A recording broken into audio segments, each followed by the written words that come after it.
कहानी की शुरुआत होती है एक सुनसान नदी से, जहां एक छोटी सी बोट धीरे धीरे पानी पर बह रही है। बोट में है एंडी, उसकी वाइफ और उनकी छोटी बच्ची। सफर बिल्कुल शांत दिखता है, लेकिन ये दुनिया अब पहले जैसी नहीं रही। रास्ते में एंडी को किनारे पर एक फैमिली दिखती है। एंडी दोस्ताना तरीके से हाथ हिलाता है, लेकिन सामने खड़ा आदमी अचानक गन तान देता है। वो नहीं चाहता कि कोई उनके करीब आए, क्योंकि ये दुनिया अब खतरनाक हो चुकी है। एक ऐसा वायरस फैल चुका है जो इंसान को 48 घंटे में पूरी तरह ज़ॉम्बी बना देता है। एंडी अपनी फैमिली को लेकर आगे बढ़ जाता है, लेकिन प्रॉब्लम है फूड खत्म होने वाला है। उसकी वाइफ काफी परेशान है, लेकिन एंडी उसे भरोसा दिलाता है कि वो सब संभाल लेगा। तभी उसे पानी में एक टूटी हुई बोट दिखती है। वो अंदर जाता है और उसे कुछ खाने का सामान मिल जाता है, लेकिन तभी उसे एहसास होता है कि उस केबिन में कुछ है, कोई मौजूद है। एंडी खतरा महसूस करता है और जल्दी से सामान उठाकर वापस अपनी हाउस बोट पर लौट आता है।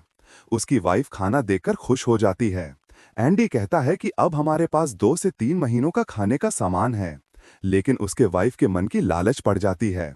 वो चुपके से उसी टूटी बोट में और सामान लेने चली जाती है, और जैसे ही वो बाहर निकलती है, कोई चीज उसे अंदर खींच लेती है। जब एंडी उसे देखता है तो उसका पैर पूरी तरह जख्मी होता है। एंडी समझ जाता है कि कुछ बहुत गलत हुआ है। उसकी वाइफ बताती है कि उसे उंगलियों जैसी किसी चीज ने काटा, यानी कि वो कोई ज़ॉम्बी था। एंडी के लिए यह बहुत बड़ा झटका है। एंडी कहता है कि उसके पास 48 घंटे हैं और वो किसी भी हालत में उसे डॉक्टर तक ले जाएगा। उसकी वाइफ मना करती है, लेकिन एंडी उसे खोने के डर से मानने को तैयार नहीं। इसलिए एंडी अपनी हाउस बोट छोड़कर फैमिली के साथ सड़क के रास्ते डॉक्टर ढूंढने निकल जाता है। रास्ते में उन्हें कई छोड़ी हुई गाड़ियां मिलती हैं। एंडी एक कार स्टार्ट कर लेता है और अपनी वाइफ व बेटी को लेकर आगे बढ़ता है, लेकिन थोड़ी ही देर में उसकी वाइफ पर वायरस का असर तेज होने लगता है। वो अब कभी भी ज़ॉम्बी बन सकती है। वो चाहती है कि एंडी उसे कार से उतार दे, ताकि एंडी और उनकी बेटी सुरक्षित रहे, पर एंडी उसे छोड़ने को तैयार नहीं होता। वो उसे समझाकर वापस सीट पर बैठा देता है। जैसे ही वे आगे बढ़ते हैं, अचानक एक ज़ॉम्बी कार के सामने आ जाता है। कार का बैलेंस बिगड़ता है और जोरदार एक्सीडेंट हो जाता है। टक्कर इतनी भयानक होती है कि एक लकड़ी एंडी की वाइफ के पेट के आर पार चली जाती है। एंडी भी घायल होकर बेहोश हो जाता है। जब होश आता है तो वो देखता है कि उसकी वाइफ के शरीर में पूरा इन्फेक्शन फैल चुका है। वो अब पूरी तरह ज़ॉम्बी बन चुकी है। लेकिन आखिरी होश में उसने कार के दरवाजे पर लिखा होता है, सेव हर, यानी अपनी बेटी को बचाना। एंडी अपनी बच्ची को उठाने के लिए पीछे हाथ बढ़ाता है, तभी उसकी वाइफ अब ज़ॉम्बी उसका हाथ काट लेती है। एंडी किसी तरह अपनी बेटी को बाहर निकालकर दूर ले जाता है। अपनी वाइफ को खो देने का दर्द और अपने हाथ में लगा इन्फेक्शन। उसके पास सिर्फ 48 घंटे बचे हैं। उसे नहीं पता कि इसके बाद उसकी बेटी का ध्यान कौन रखेगा। एंडी एक 48 घंटे का अलार्म सेट करता है। तभी उसे वही आदमी दिखाई देता है जो उनकी कार के सामने आया था। एंडी उसके पास जाता है और पाता है कि वो आदमी पूरी तरह इन्फेक्टेड है। तभी एक लड़की वहां पहुंचती है जिसका नाम है थूमी। वो बताती है कि ये इन्फेक्टेड आदमी मारे गए थे। कि उसका पिता है। थूमी ने उसके मुंह को कपड़े से बांध रखा है ताकि वो किसी को काट ना सके। फिर वो अपने हाथ को हल्का सा काटती है, खून पेड़ पर लगा देती है और उसका इन्फेक्टेड पिता उस खून की तरफ खींचकर पेड़ को चाटने लगता है। यानी थूमी इसी तरह अपने पिता को दिशा देती है और उसे काबू में रखती है। थूमी जहां जाती है उसका इन्फेक्टेड पिता उसी दिशा में पीछा करता है। उधर एंडी अपनी बेटी को लेकर आगे बढ़ता है। चलते चलते एक स्ट्रीट लाइट चलती है, जिससे उसे एहसास होता है कि पास में कोई मौजूद है। वो एक पुराना स्कूल होता है। एंडी अंदर जाता है और वहां एक लेडी मिलती है जो उसके जख्मों पर मरहम लगाती है और कहती है कि वो रात भर स्कूल में रुक सकता है। रात को एंडी बाहर देखता है कि कुछ आदिवासी लोग आग जलाकर इकट्ठा हुए हैं। उनमें एक औरत थूमी थूमी पुकार रही होती है। वो वही औरत है थूमी की माँ, जो अपनी बेटी को ढूंढ रही है। उधर थूमी को दिखाया जाता है कि उसने अपने इन्फेक्टेड पिता को जमीन में गाड़कर छुपा रखा है, ताकि कोई उसे देख न ले, क्योंकि आदिवासी लोग हर इन्फेक्टेड इंसान को तुरंत मार देते हैं। थूमी अपने पिता से बेहद प्यार करती है और उसे जिस हालत में वो हैं उसी हालत में बचाना चाहती है। अगली सुबह एंडी निकलने की तैयारी करता है। वो ज्यादा देर रुक नहीं सकता क्योंकि वो खुद इन्फेक्टेड है और जल्द उसकी हालत बिगड़ जाएगी। वो अपनी बेटी को इस लेडी के पास भी नहीं छोड़ सकता क्योंकि लेडी की सेहत बहुत खराब है। जाते वक्त लेडी एंडी को एक फोटो दिखाती है, थूमी और उसके पिता की। वो कहती है कि थूमी अपने पिता से बहुत प्यार करती है। अगर एंडी सच में अपनी बेटी को एक दूसरा मौका देना चाहता है तो उसे चाहिए कि वो थूमी को ढूंढकर अपनी बेटी को उसके हवाले कर दे। एंडी स्कूल से निकल पड़ता है। आगे उसे एक गाड़ी दिखाई देती है, लेकिन जैसे ही वो दरवाजा खोलने वाला होता है अचानक गोलियों की आवाज आती है। वो देखता है कि सामने एक आदमी जमीन पर गिरा हुआ है। असल में वो गोलियां एंडी पर नहीं बल्कि उसके पीछे आ रहे एक ज़ॉम्बी पर चला रहा था। वो आदमी एंडी से कहता है कि गोली की आवाज से बहुत जल्दी और इन्फेक्टेड यहाँ आ जाएंगे, उसे फौरन यहाँ से निकालो। वो एक बड़े सिलेंडर के नीचे दबा होता है। एंडी गाड़ी की मदद से सिलेंडर को खींचकर हटाता है और उसे आजाद कर देता है। एंडी और वो आदमी वहां से निकल जाते हैं। वो आदमी, जिसका नाम विक है, उन्हें अपने घर ले आता है। ये घर पूरी तरह सुरक्षित है, ज़ॉम्बीज़ यहाँ तक नहीं पहुँच पाते। विक एंडी को एक जगह ले जाता है। वहाँ एंडी देखता है कि बहुत सारे इन्फेक्टेड लोग एक केज के आसपास जमा हैं। विक कहता है कि हमें इन्हें मारना है और दोनों मिलकर उन सभी इन्फेक्टेड का शिकार कर देते हैं। लेकिन जब वे केज के पास पहुंचते हैं एंडी हैरान रह जाता है। अंदर थूमी बंद है। एंडी पूछता है कि ये क्या है, तो विक कहता है कि बिना चारा डाले मछली नहीं पकड़ी जाती, यानी कि वो जानबूझकर इन्फेक्टेड लोगों को फंसाता है, उन्हें मारता है और उनके पास मौजूद कीमती चीजें जमा करता है ताकि दुनिया दोबारा नॉर्मल होने पर वो अमीर बन सके। एंडी को ये सब बहुत गलत लगता है, लेकिन विक उसे कहता है तुम्ही के बारे में मत सोचो, अपनी बेटी के बारे में सोचो। विक ने एक और बूढ़े आदिवासी को भी पिंजरे में कैद किया होता है। दोनों घर वापस आते हैं। रात को एंडी अपनी बेटी को पालने में सुलाकर बाहर जाता है। वो अपनी जान देने की सोच रहा होता है क्योंकि वो इन्फेक्टेड है। तभी विक की वाइफ उसे रोकने आ जाती है। वो कहती है कि एंडी की बेटी यहाँ सुरक्षित नहीं है। वो बताती है कि विक उसका असली हस्बैंड नहीं, विक ने उसके असली पति को मार दिया था। वो एंडी को कहती है कि अगर वो अपनी बेटी को बचाना चाहता है तो उसे यहाँ से ले जाए। एंडी बताता है कि उसके पास 20 घंटे बचे हैं।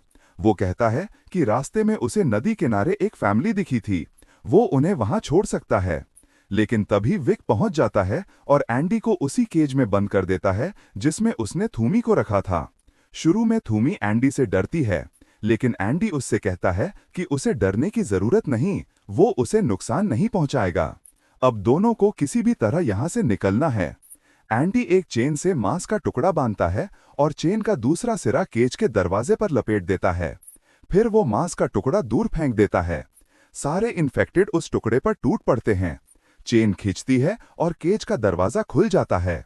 एंडी और थूमी भागते हुए विक के घर पहुंचते हैं। एंडी अपनी बेटी और विक की वाइफ लोरेन को लेकर बाहर निकलता है। तभी विक की आंख खुल जाती है। वो एंडी को गोली मारने ही वाला होता है कि लोरेन बीच में आ जाती है। गोली उसे लगती है और उसकी मौत हो जाती है। एंडी अपनी बेटी और थूमी के साथ वहां से भाग निकलता है। विक उनका पीछा करता है, लेकिन तीनों एक जगह छुप जाते हैं और विक मायूस होकर वापस लौट जाता है। अगली सुबह थूमी उस पेड़ के पास पहुंचती है जहां उसने अपने पिता को छुपाया था। वो देखती है कि उसका पिता लकड़ियों में फंसे हुए मर चुके हैं। अपने पिता की मौत देखकर थूमी टूट जाती है। एंडी उसे समझाने की कोशिश करता है कि उसके पिता पहले ही मर चुके थे, वो सिर्फ इन्फेक्शन की वजह से चल रहे थे, लेकिन थूमी उसकी कोई बात नहीं सुनती। एंडी चाहता है कि थूमी उसके साथ नदी किनारे चले जहां उसने वो फैमिली देखी थी, लेकिन थूमी मना कर देती है। एंडी अपनी बेटी को लेकर अकेला ही निकल जाता है। घड़ी देखने पर एंडी को पता चलता है कि उसके पास सिर्फ 9 घंटे बचे हैं। उसे 9 घंटों में रिवर बैंक तक पहुंचना है, लेकिन अचानक उसे दौरा पड़ता है। वो बेहोश हो जाता है। जब होश आता है तो उसकी बेटी गायब होती है। असल में थूमी ने उसे उठा लिया था। अब थूमी खुद एंडी की बेटी को सुरक्षित रखना चाहती है, इसलिए वो दोनों को लेकर सफर पर निकल पड़ती है। थूमी जंगल के सभी रास्तों को जानती है, इसलिए वो एंडी को बहुत जल्दी नदी किनारे पहुंचा देती है। एंडी उस जगह पहुंचता है जहां उसने पहले फैमिली देखी थी, लेकिन अब उनका लीडर ज़ॉम्बी के काटने से इन्फेक्टेड होने वाला होता है। वो एंडी को गन दिखाता है, कहता है इसमें 6 गोलियां हैं, 4 मेरी फैमिली के लिए, तुम चाहो तो बाकी 2 से खुद को और अपने बच्चे को खत्म कर सकते हो। एंडी उसे ऐसा करने से रोकता है। वो कहता है, मैं अपनी फैमिली को ऐसी जगह नहीं छोड़ सकता जहां कोई सुरक्षित नहीं है। एंडी अपनी बेटी को लेकर आगे बढ़ जाता है। तभी पीछे से 3 गोलियों की आवाज आती है। वो आदमी अपनी फैमिली को मार देता है और फिर खुद को भी। एंडी उस गन को उठा लेता है। अब उसमें 2 गोलियां बची हैं। उसे समझ नहीं आता कि आगे क्या करना है। उधर थूमी उस फैमिली के टेंट के अंदर होती है जहां पूरी फैमिली ने खुद को मार लिया था। जब थूमी एंडी का बैग देखती है तो अंदर से उसे वही फोटो मिलती है, वही फोटो जो उस बीमार औरत ने एंडी को सबसे पहली बार दी थी। इस फोटो में थूमी, उसके पिता और उसकी फैमिली होती है। फोटो देखते ही थूमी का भरोसा एंडी पर पहले से भी ज्यादा मजबूत हो जाता है। वो एंडी के पास आती है और कहती है, मैं अपने लोगों के पास वापस जाना चाहती हूँ, क्या तुम मेरे साथ चलोगे? एंडी हाँ कह देता है। थूमी उसे दूर उठते हुए धुएं की ओर इशारा करके बताती है, मेरे लोग वहीं हैं। तीनों, एंडी, उसकी बेटी और थूमी, रेलवे ट्रैक वाले सुरंग से होते हुए आगे बढ़ने लगते हैं। चलते चलते उन्हें सामने विक दिखाई देता है। विक ने उन्हें नहीं देखा होता, इसलिए एंडी जल्दी से थूमी और अपनी बेटी को पास खड़ी एक कार के अंदर छिपा देता है और खुद उन ज़ॉम्बीज़ की लाइन में जाकर खड़ा हो जाता है जिन्हें विक ने बांध रखा था। विक एक एक करके सब ज़ॉम्बीज़ को मार रहा होता है। जैसे ही वो एंडी के पास आता है, एंडी मौका देखकर रिवॉल्वर निकालता है और उस पर हमला करने की कोशिश करता है। दोनों के बीच जोरदार हाथापाई होती है, लेकिन विक एंडी से रिवॉल्वर छीनकर उसी को गोली मार देता है।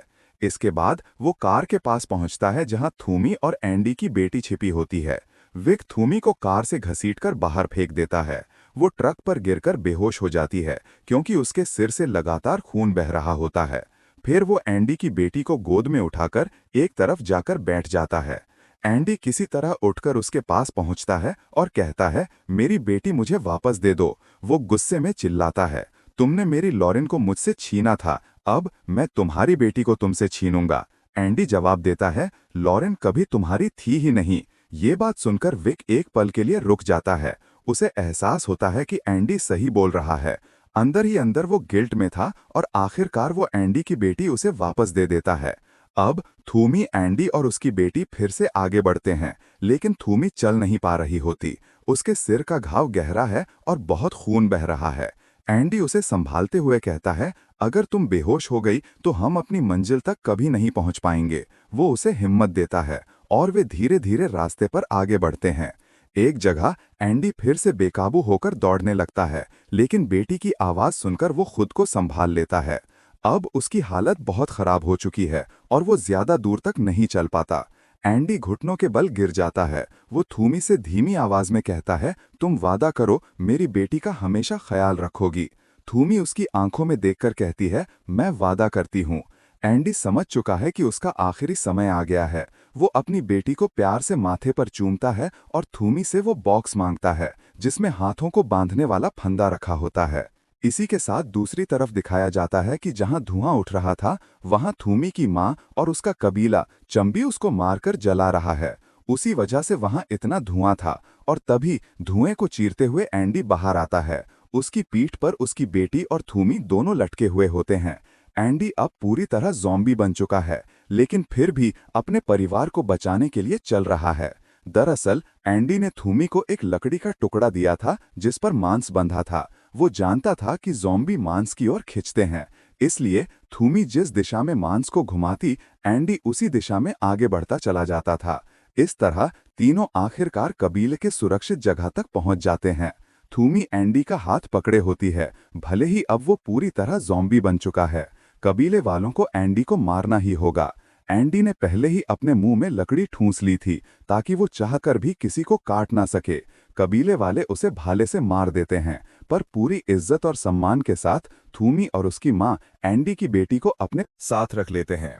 उसे अपना परिवार मानकर एंडी ने अपनी बेटी के पेट पर उस होली चौक से थैंक यू लिखा होता है जो उन्हीं के कबीले की पवित्र राख थी। अंत में दिखाया जाता है कि एंडी की बेटी को वे लोग कबीले में शामिल कर लेते हैं और एंडी का अंतिम संस्कार भी थूमी के पिता की तरह सम्मान के साथ करते हैं। इसी के साथ इस भावुक कहानी का अंत हो जाता।